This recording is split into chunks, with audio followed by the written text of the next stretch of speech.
Hello students, welcome you all to EduVentures Learning.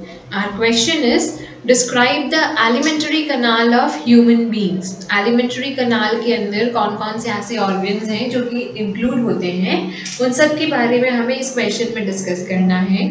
Basically ये question आपके board exams में 5 marks में आते हैं, so we have to write the answer in a little longer term.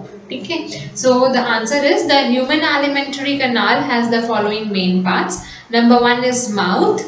Alimentary canal starts from the mouth. हमारा of course alimentary canal जो है वो mouth से start होता है and ends at anus. Mouth opens into a chamber or cavity called buccal cavity. हमारा जब mouth open होता है तो एक chamber है या फिर cavity है जिसको हम लोग कहते हैं buccal cavity. The buccal cavity contains teeth. Buccal cavity के अंदर आते हैं teeth, tongue and salivary glands.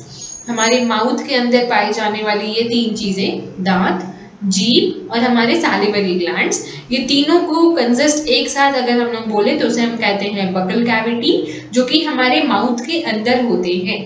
The teeth cut the food into small pieces. हमारे दांत हमारी फूड को बहुत स्मॉल पीसेस में ब्रेक डाउन करते हैं, चबाने में हमें हेल्प करते हैं और उसे ग्राइंड करने में हेल्प करते हैं. हमारा माउथ हमारे बॉडी का मिक्सर ग्राइंडर है. The next is esophagus. What is esophagus? Buccal cavity opens into pharynx. हमारा जो buccal cavity है, it opens into a pharynx. हमारा जो wind pipe और food pipe जिसको हम लोग कहते हैं, which leads to a long tube called oesophagus. हमारा जो pharynx है आगे चल के एक long tube के form में होता है जिसे हम कहते हैं oesophagus. Oesophagus somehow looks like this. ये हमारा माउथ जहाँ पे हमारा बकल कैविटी है, सैलिवरी ग्लैंड्स एंड ऑल है. देन ये वाला जो ट्यूब है, ट्यूब लाइक स्ट्रक्चर, इसे हम कहते हैं ओएसोफेगस.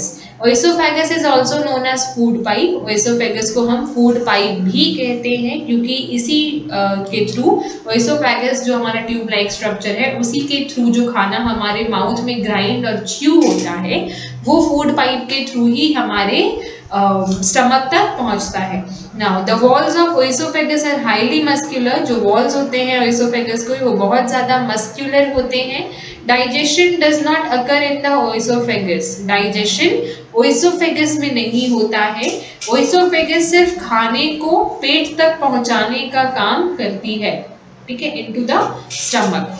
The next is stomach. वहां पे क्या होता है? Stomach is a bag like organ. Stomach जो है हमारा एक बैग लाइक स्ट्रक्चर है जिसमें आप जितनी भी फूड डालो वो फिर थोड़ा बढ़ता जाता है. बैग लाइक स्ट्रक्चर है.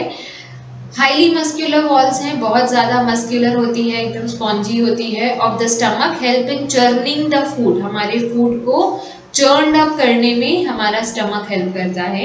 हमारे स्टमक के अंदर एक एसिड होती है जिसको हम कहते हैं HCl, हाइड्रोक्लोरिक एसिड, जो कि हमारे फूड को और भी ज़्यादा छोटे छोटे पार्ट्स में ब्रेक डाउन करने में हेल्प करती है. साथ ही साथ उसे अल्कलाइन बनाती है नेचर में. Now the next is small intestine.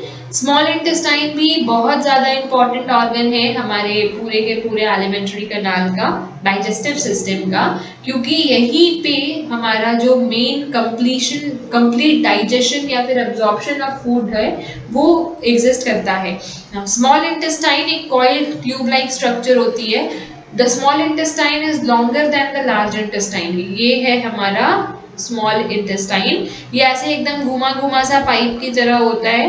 इसके अंदर छोटी छोटी विलीज होती हैं एंड स्मॉल इंटेस्टाइन में ही हमारे बॉडी की जितनी भी न्यूट्रिशन हम लोग इनटेक कर रहे होते हैं, vitamins, proteins, minerals, fats, carbohydrates, ये सारी चीज़ों को डाइजेस्ट करना, अब्जॉर्ब करना स्मॉल इंटेस्टाइन का ही काम है. स्मॉल इंटेस्टाइन लार्ज इंटेस्टाइन से भी बड़ा होता है.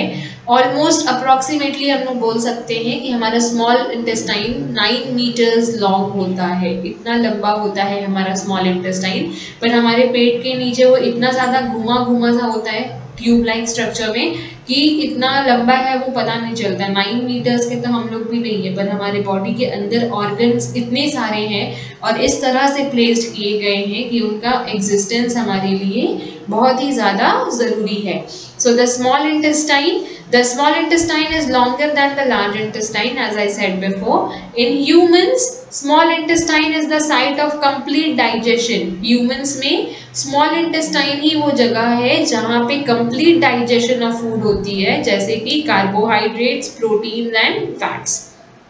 इन तीन चीज़ों का कंप्लीट डाइजेशन हमारे स्मॉल इंटेस्टाइन में हो जाता है।